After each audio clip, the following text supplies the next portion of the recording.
All right, for those of you not in class today, we finished up the rest of our notes. So just to kind of give you a quick rundown, most of this we have already talked about through our wiring. So we know the switches start and stop the flow of electricity. We know a single pole control lights from one location. A rocker button, all right, just make sure you're able to identify that a rocker button is a type of single pole switch. Did we all know this is a single pole switch because it only has two terminals? Um, a humidistat is operated by mercury. So think of it like a thermostat in your house. That mercury moves based upon the temperature. All right. So that is a form of a humidistat. So a three-way switch today, after we finished up these notes, we did a little three-way switch demonstration with a different wiring configuration, with the wiring coming down through the actual light at the start of the run.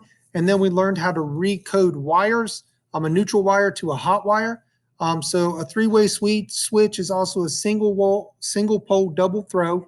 The biggest thing to remember is that a three-way switch has two traveler wires and that a four-way switch has four traveler wires. So you have to remember 2 and 4.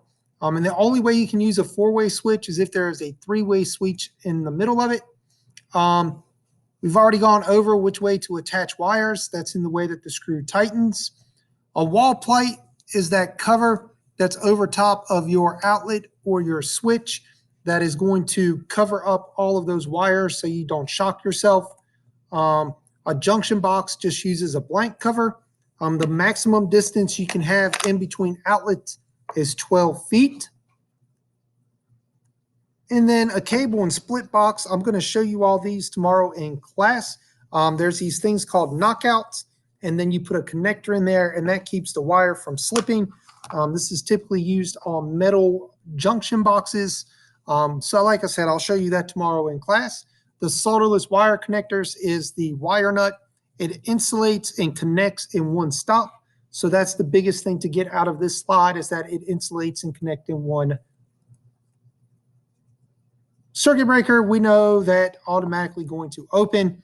We know a fuse. We've already seen both of those. We've already talked about a meter. And then the last two things is a rat tail splice and a junction box, and then a Western Union splice for strength. A rat tail splice is nothing more than just twisting your wires together. That can be pulled apart. So if you need your wires for strength, this is a Western Union splice. You can see you wrap the wires around each other horizontally, and then you take the ends and you twist it over the last part of it, and that's going to keep that wire from being pulled apart. All right, so those were the notes we went over today. You missed the demonstration, but we will wrap all this stuff up tomorrow, and I hope to see you in class. Have a great night.